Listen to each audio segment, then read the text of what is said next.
Have you ever wanted to draw like this?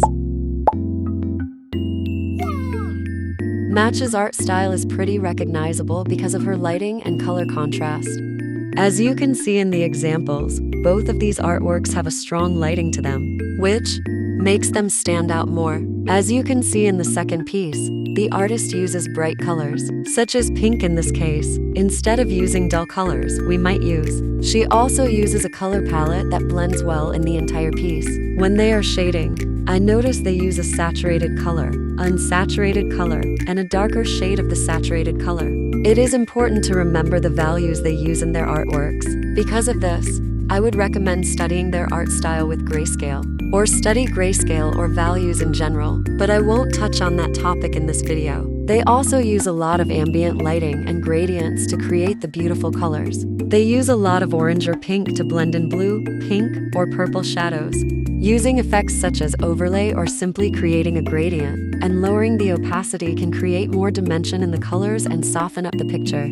To achieve this art style, using soft brushes and blending techniques are helpful. As you see, in my attempt, I did not use soft brushes, which in this case is not as accurate to the artist's art style.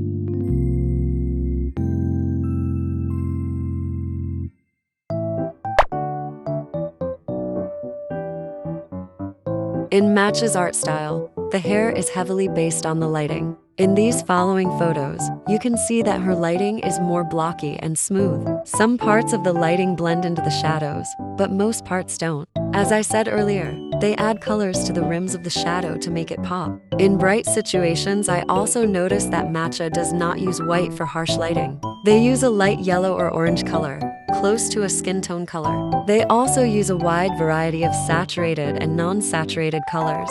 They tend to use saturated colors near the lighting and desaturated colors far away from the lighting, although a perfect balance is spread throughout. In artworks where there is the sky, you can also see bounce light in some of their drawings, which is common sense. I also noticed that they tend to make thinner strands and simplify hairstyles and shapes. They also add a lot of motion and flow-winess to the hair, such as adding flying strands. The most important thing I would take away from their hair rendering process is that they know how light works, therefore blocking it in with blocks or splotches. Overall, the best tip I could give you if you are studying Match's art style is to break down and simplify or block colors in. This is the way I did it, and it helped me tremendously. It might not be for you, as there are some challenges rendering blindly.